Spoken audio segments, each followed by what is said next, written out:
Hello friends, how are you all. आज है 27 जुलाई और 27 जुलाई के सारे top current affairs with map and extra facts GS के सब कुछ हम लोग रिवीजन करने वाले हैं। तो चलिए शुरू करते हैं। ये 6 AM to 8 AM current affairs का टाइम है। 9 AM Lucent revision, history, polity, geography. आज भी 9 बजे से आप रेडी रहेंगे। हिस्ट्री की वीडियो आएगी, ठीक है। और जैसा रिस्पांस होगा वैसे मैं वीडियो की संख्या और वीडियो का प्रोपोर्शन भी बढ़ाता जाऊँगा, टाइमिंग भी बढ़ाता जाऊँगा। Practice set after 3 PM। अभी प्रैक्टिस काफ़ी आ चुके हैं, लगभग 40 के आसपास प्रैक्टिस सेट आ चुके हैं। अलग अलग प्लेलिस्ट बने हुए हैं। सब प्लेलिस्ट आराम से आपको डिस्क्रिप्शन में सबका लिंक मिल जाएगा। हिस्ट्री, ज्योग्राफी, पॉलिटी के बहुत सारे प्रैक्टिस सेट आ चुके हैं, तो आपको लगाना चाहिए। और फेसबुक, इंस्टाग्राम, टेलीग्राम सबका लिंक है। टेलीग्राम ज़रूर ज्वाइन करिए क्योंकि क्विज़ और PDF दोनों आता है वहाँ पे, ठीक है। चलिए आगे बढ़ते हैं, अगला क्वेश्चन देखते हैं। TRIFED has signed an agreement for उन्नत भारत अभियान। ट्राइफेड ने उन्नत भारत अभियान के लिए किसके साथ समझौता किया है? तो ट्राइफेड आप लोग समझ रहे होंगे कि ट्राइफेड होता क्या है। तो ये ट्राइबल वेलफेयर का एक संगठन है, ठीक है। क्या है? ट्राइबल वेलफेयर का। अब ट्राइफेड का फुल फॉर्म देख लीजिए, tribal cooperative marketing development federation of India. ये आपको ऐसे भी याद हो जाएगा, tribal cooperative marketing development federation of India. ये मिनिस्ट्री ऑफ ट्राइबल अफेयर्स के अंतर्गत होती है। ध्यान देने वाली बात यह है कि उन्नत भारत अभियान के लिए IIT दिल्ली से ऑप्शन 2 जो है वो राइट आंसर होगा, समझौता किया गया है ट्राइफेड का। तो आपको 3 चीज़ें याद रखनी है, ट्राइफेड, उन्नत भारत अभियान के लिए, और किससे समझौता किया गया है तो IIT दिल्ली के द्वारा। एक जोश भर के रखिए अपने अंदर, डेली एक टारगेट फिक्स कीजिए और टारगेट फिक्स करने के बाद आप दिन भर उस टारगेट को ज़रूर पूरा करिए, क्योंकि उससे आपका कॉन्फिडेंस बूस्ट होगा और आपको एक तैयारी में बहुत हेल्प भी मिलेगी। जो भी टाइमिंग है वीडियोस की, उन टाइमिंग पे उसे देख लीजिए। RT-PCR टेस्ट इस बीमारी का पता लगाने के लिए किया जाता है। ये बहुत इंपॉर्टेंट चीज़ है, इसको ज़रूर याद रखो। RT-PCR फुल फॉर्म है real time reverse transcription polymerase chain reaction, RT-PCR। ध्यान दीजिए यहाँ पे लिखा हुआ है, one of the most accurate laboratory method for detecting, tracking and studing in COVID-19 corona virus. अब तो आप इसका आंसर समझ भी रहे होंगे, ठीक है। तो कोरोना के टेस्ट के लिए RT-PCR टेस्ट किया जाता है। अब अगला जो ऑप्शन है, एड्स के लिए कौन सा टेस्ट किया जाता है, आप लोग लाइव बता सकते हैं, ठीक है। तो बताइए, एड्स के लिए मैं देख रहा हूँ लाइव कितने लोगों का सही होता है। तो एलिसा टेस्ट, ठीक है, एलिसा टेस्ट किया जाता है एड्स में, और टाइफाइड में किया जाता है विडाल टेस्ट। ये 3 जरूर याद रखो क्योंकि तीनों पूछा जाता है। प्लीज़ याद रखो, एड्स में एलिसा टेस्ट और टाइफाइड में विडाल टेस्ट किया जाता है, जिससे टाइफाइड का पता लगता है। बहुत एग्जाम में पूछा गया है। तो RT-PCR टेस्ट ये जो है किसका है बताइए? तो ये है COVID-19 का। COVID-19 WHO ने नाम दिया था। WHO की स्थापना कब हुई थी? 7 अप्रैल 1948 को। और WHO का भी हेड है टेड्रोस अधानोम। 2 चीज़ें आपको याद रखनी है। चलिए आगे बढ़ते हैं। ISA समझौते पर हस्ताक्षर करने वाला 87वां देश कौन बना है? अब ये ISA है क्या? तो इंटरनेशनल सोलर अलायंस, ठीक है, इसका फुल फॉर्म है। इंटरनेशनल सोलर अलायंस जो है इसका फुल फॉर्म है। इसमें अभी जो है फ़िलहाल 87वां कंट्री बना है निकारागुआ। ये साउथ अमेरिका का कंट्री है, हम लोग मैप में अभी देखेंगे। उससे पहले इसके बारे में कुछ डिटेल जानना है आपको। 2015 में इंडिया की पहल से इसकी शुरुआत की गई थी और इंडिया और फ्रांस ने इसमें बहुत अपना अच्छा रोल प्ले किया था। तो आपको क्या रखना है याद कि 30 नवंबर 2015 प्लीज़ याद रखिए, क्योंकि बहुत ज़्यादा सवाल ये पूछा जाएगा। फिर अभी जो है इसमें 87 देश हैं, ये तो आपने देख लिया। और जितने भी कर्क रेखा और मकर रेखा के बीच के देश हैं,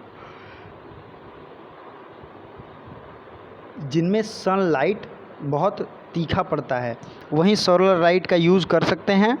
और इसे अब दूसरी चीज़ है, यूज़ भी कर सकते हैं सोलर लाइट का और प्रोडक्शन भी कर सकते हैं इलेक्ट्रिसिटी का। दूसरी फैक्ट आपको ये याद रखना है, इसका हेडक्वार्टर तो ये भी है इंडिया के एक शहर में, गुरुग्राम में। कहाँ है? गुरुग्राम। तो प्लीज़ याद रखिए। अब आइए साउथ अमेरिका से रिलेटेड फैक्ट्स, और मैं आपको मैप दिखाता हूँ। पहले तो साउथ अमेरिका ये आप देखेंगे तो आपको यहाँ से मैं दिखाऊंगा। ये आप देख सकते हैं रॉकी माउंटेन कनाडा और ग्रेट प्लेन्स यूनाइटेड स्टेट, आपको ये दिख रहा होगा। फिर वेलिंगटन मैक्सिको, और नीचे है यहाँ पे कुछ छोटे छोटे शहर हैं, आपको दिखेगा एल साल्वाडोर, निकारागुआ, ठीक है, निकारागुआ यहाँ आपको दिख रहा है, ग्वाटेमाला, ये सब देश जो है ये क्यूबा। इसको क्या कहते हैं? आपने क्रिकेट देखा होगा तो इन सब को कैरिबियन देश कहते हैं, कैरिबियन आइलैंड, या फिर आपने देखा होगा पायरेट्स ऑफ कैरिबियन फिल्म, उसमें भी इसकी बात की गई है। तो साउथ अमेरिका से मैंने मैप सीरीज स्टार्ट किया था और काफ़ी लोगों ने उससे बेहतरीन फ़ायदा भी उठाया। अगर आपको फिर से मैप सीरीज चाहिए तो आप मुझे बता सकते हैं, और साउथ अमेरिका से जो भी सवाल पूछे जाते हैं उसको मैं आपके सामने अभी रखूँगा। देखिए कुछ घास के मैदान हैं जो कि बहुत बार एग्ज़ाम में पूछे जाते हैं। जैसे सबसे पहले क्या, कौन सा घास का मैदान है? ब्राज़ील में कंपोस घास के मैदान होते हैं, ठीक है। और लानोस एक साउथ अमेरिका का बहुत फेमस घास है, लानोस, ठीक है, ये भी आपको ध्यान रखना है। साउथ अमेरिका की सबसे हाईएस्ट चोटी का नाम क्या है? Please note it down. South America की सबसे हाईएस्ट चोटी का नाम है निकारागुआ, ठीक है।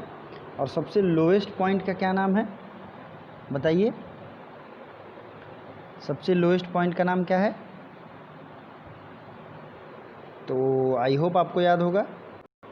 तो ये है बाल्डेस पेनिन है, आपको ये याद रखना चाहिए। नेक्स्ट इंपॉर्टेंट चीज़ें जो है जो पूछी जाती हैं, स्ट्रेट हुआ, लेक हुआ, तो साउथ अमेरिका में लेक टीटीकाका, ये कहाँ है? साउथ अमेरिका में, आपको ये याद रखना चाहिए।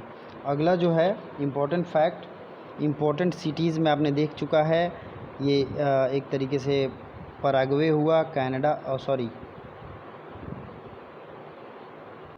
कनाडा जो है वो साउथ अमेरिका में आता है। ये है कनाडा, आपको दिख रहा है, कनाडा नॉर्थ अमेरिका में, मैंने गलती बोल दिया, साउथ अमेरिका में आता है ब्राज़ील, ठीक है। तो नॉर्थ और साउथ मैं दोनों रिवीजन करा रहा हूँ। मैप आपके सामने है नॉर्थ अमेरिका और निकारागुआ का, ठीक है। तो आप एक क्वेश्चन पता होगा, पैम्पास घास के मैदान ये कहाँ है? तो पैम्पास घास के मैदान ये हैं साउथ अमेरिका में। नॉर्थ अमेरिका में भी कई सारे इस तरीके के नेचुरल चीज़ें हैं, जैसे रॉकी माउंटेन हुआ, ये कहाँ है? तो नॉर्थ अमेरिका में। और नॉर्थ अमेरिका का सबसे ऊंची पर्वत ये आपको पता भी है, एंडीज़ माउंटेन। तो नॉर्थ अमेरिका का सबसे हाईएस्ट माउंटेन का नाम है माउंट मैकिनले, ठीक है। तो साउथ अमेरिका में क्या है? एंडीज़, नॉर्थ अमेरिका में है रॉकी, और माउंट मैकिनले जो है सबसे ऊंचा इसका चोटी है। इसी तरीके से भारत का सबसे ऊंचा चोटी K2 है, और दुनिया का सबसे ऊंचा पर्वत कौन है? माउंट एवरेस्ट, जो कि नेपाल में है। तो इतनी सारी चीज़ें आपको याद रखनी चाहिए जो कि बहुत बार एग्जाम में पूछे जाते हैं। आइए नेक्स्ट क्वेश्चन की तरफ बढ़ते हैं। तो प्रधानमंत्री नरेंद्र मोदी ने जल पूर्ति परियोजना की आधारशिला किस राज्य में रखी है? जल पूर्ति परियोजना मतलब जो भी एक तरीके से योजनाएं चलाई जा रही हैं, दो तरीके की योजनाएं चलाई जा रही हैं, एक तो हर घर नल योजना और दूसरा है सिंचाई के लिए योजना। तो दोनों के लिए प्रधानमंत्री ने आधारशिला रखा है मणिपुर में। मणिपुर की सीएम है एन बीरेन सिंह, और नज़मा हेपतुल्ला जो है यहाँ की गवर्नर हैं। आपको क्या याद रखना है? मणिपुर से रिलेटेड कुछ फुमडीज़ नेशनल पार्क, ये सब। तो अगर आपको याद है तो प्लीज़ मुझे कमेंट करके बताइए, क्योंकि मैं डेली रिवीजन कराता हूँ। नई दिल्ली में वृक्षारोपण अभियान का शुभारंभ किसने किया? तो ये किया अमित शाह ने। किसने किया? अमित शाह ने। आगे बढ़ते हैं। भारतीय मूल के किस नर्स को कोविड-19 सेवाओं के लिए सिंगापुर के राष्ट्रपति पुरस्कार से सम्मानित किया गया? तो ये हैं कला नारायण स्वामी।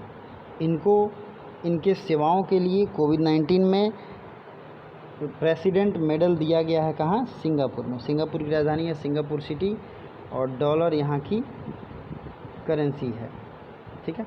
आगे बढ़ते हैं। ब्रिक्स मानद सलाहकार के रूप में किस IAS अधिकारी की नियुक्ति की गई है? ब्रिक्स आप समझ ही रहे हैं, ब्रिक्स का फुल फॉर्म क्या होता है? BRICS, मतलब ब्राज़ील, रशिया, इंडिया, चाइना और साउथ अफ्रीका। तो ब्रिक्स का जो फुल फॉर्म है, ब्रिक्स का आपने देख लिया। ब्रिक्स की स्थापना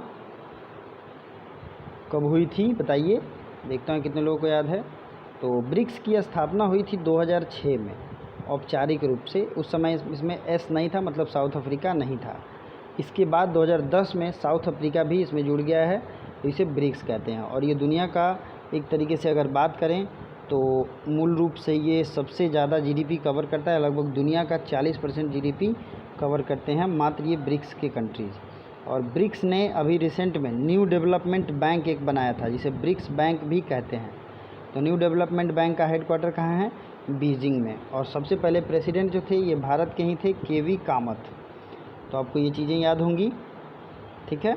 इसी तरीके से इंटरनेशनल ऑर्गेनाइजेशन जितने भी हैं सबका हेडक्वार्टर मैं बार बार रिवीजन कराता रहता हूँ, तो आपको रिवीजन करना चाहिए। जैसे नाटो हुआ तो नाटो का हेडक्वार्टर है ब्रुसेल्स, यूरोपीय यूनियन है उसका भी हेडक्वार्टर है ब्रुसेल्स, WTO का हेडक्वार्टर है जेनेवा, WHO का हेडक्वार्टर कहाँ है बताइए। तो WHO का हेडक्वार्टर आपको कमेंट करके बताना है। चलिए आगे बढ़ते हैं। किसे मिसाइल फ्रैंकलिन लिटरेरी पुरस्कार 2020 से सम्मानित किया गया? तो ये जो हैं 13 जून बीच को मिसाइल फ्रैंकलिन लिटरेरी 2020 अवार्ड दिया गया, 13 जून बीच को, ठीक है। अगला देखते हैं, स्वयं सहायता समूह की मदद के लिए किस राज्य सरकार ने अमूल के साथ समझौता किया है? स्वयं सहायता समूह क्या होता है दोस्तों? मैंने पूरे 1 साल इस पर कार्य किया है। SHG स्वयं सहायता समूह, इसका मतलब होता है इसमें 10 से लेकर 20 औरतों का एक, जो गरीब औरतें हैं उनका एक ग्रुप होता है। उनको कुछ कुछ सेविंग बचानी होती हैं, लगभग 100 रुपये वो बचा सकती हैं। और 4 महीने के बाद सरकार के द्वारा इसमें कुछ प्रोत्साहन राशि आती है, फिर वो अपना कुछ भी कार्य शुरू कर सकते हैं और उससे अपना प्रॉफिट करके पैसा अर्न कर सकते हैं। तो ये स्वयं सहायता समूह शुरू किया गया है, अमूल के साथ समझौता किया गया है आंध्र प्रदेश सरकार ने। आंध्र प्रदेश के CM हैं YS जगन मोहन रेड्डी और विश्वभूषण हरिचंदानी यहाँ के गवर्नर हैं, ठीक है। इसी तरीके से आंध्र प्रदेश से रिलेटेड और क्या क्या चीज़ें आपको याद होनी चाहिए। आंध्र प्रदेश में विशाखापट्टनम पोर्ट है, जो कि भारत का सबसे गहरा पोर्ट है और ये नेचुरल पोर्ट है, ठीक है। चलिए अगला है, किस राज्य सरकार ने कोविड-19 के लिए 100 परीक्षण प्रणाली शुरू किया है? तो अगर किसी व्यक्ति की मौत भी हो जाती है तो उत्तर प्रदेश में किसी भी व्यक्ति के लिए 100 प्रणाली भी टेस्ट किया जाएगा, मतलब उसके 100 का भी डेड बॉडी का भी परीक्षण किया जाएगा। चलिए आगे आते हैं। दुनिया के टॉप 50 मोस्ट वैल्यूएबल कंपनीज़ की लिस्ट में रिलायंस इंडस्ट्रीज़ कौन से स्थान पे है? तो ये स्थान है 48। रिलायंस इंडस्ट्रीज़ जो है ये 48वें स्थान पे हैं और मोस्ट वैल्यूएबल कंपनीज़ की लिस्ट में, ठीक है। आगे आते हैं, भारतीय नौसेना का सबसे बड़ा ऊर्जा संयंत्र कहाँ स्थापित किया गया है? तो ये जो है भारतीय नौसेना का सबसे बड़ा ऊर्जा संयंत्र, मतलब कि एनर्जी प्रोडक्शन, ये शुरू हुआ है ईजीमाला में। कहाँ? ईजीमाला। तो आपको भूलना नहीं है, ये आपको ध्यान रखना है। और ये है कहाँ? तो ये ईजीमाला है केरला में। आते हैं अगले क्वेश्चन की तरफ बढ़ते हैं। भारतीय नौसेना की बात हो रही है तो नेवी डे मनाया जाता है 4 दिसंबर को, और नेवी की स्थापना भी काफ़ी पहले ही हुई थी, आपको पता ही है। अंग्रेज़ जब से आए तो नेवी का एक प्रोफेशनल सिस्टम उन्होंने डेवलप किया। 13 नंबर क्वेश्चन है, Amazon.Pay ने ऑटो बीमा बेचने के लिए किस इंश्योरेंस कंपनी के साथ साझेदारी की है?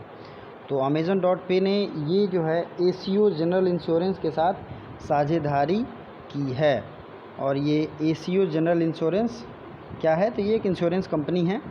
और Amazon.Pay, अमेज़न तो आप जानते ही हो, जेफ बेजोस की कंपनी है और इसकी स्थापना कब हुई थी मैंने कई बार बता चुका हूँ। चलिए अगला क्वेश्चन है, वित्तीय स्थिरता रिपोर्ट मतलब फाइनेंशियल स्टेबिलिटी इंडेक्स, ये कौन जारी करता है? तो ये फाइनेंशियल स्टेबिलिटी का जो इंडेक्स है वो जारी करता है RBI के बारे में मैंने पिछले ही दिनों बहुत सारी इंपॉर्टेंट चीज़ बताई थी। चलिए अगला क्वेश्चन देखते हैं, किस देश ने 3D prepaid aircraft MGTD-20 gas turbine का सफलतापूर्वक परीक्षण किया है? तो ये देश है रूस, ठीक है। रूस ने 3D prepaid aircraft MGTD-20 gas turbine का सफलतापूर्वक परीक्षण किया। रूस की राजधानी मॉस्को, रूबल करेंसी। रूस के जो PM हैं मिखाइल मिशोत्सिन। रूस के प्रेसिडेंट हैं व्लादिमीर पुतिन। रूस कई सारे इंटरनेशनल फोरम में पार्टिसिपेट करता है, आपको पता ही है। रूस जो है G20 का पार्ट है। G7 से रूस को बाहर कर दिया गया है। ओके, G7 से रूस को बाहर कर दिया गया है। तो ये सारी चीज़ें आपको याद होनी चाहिए। तो ये रहा आज का करंट अफेयर्स। आपके लिए आज का सवाल है, टेलीग्राम ज़रूर ज्वाइन करिए, क्योंकि टेलीग्राम का लिंक डिस्क्रिप्शन में है और वहाँ सारे PDF आपको एक साथ मिल जाएंगे। कारगिल विक्ट्री डे कब मनाया जाता है? कारगिल विजय दिवस ये जब भी मनाया गया है, इसका जो भी राइट आंसर है कमेंट बॉक्स में कमेंट ज़रूर करें। साथ ही साथ वीडियो को लाइक करें और दोस्तों को भी शेयर करें। Thank you so much, bye for now. जितने भी अगले वीडियो जाने वाले हैं शेड्यूल के, वो ज़रूर देखिएगा।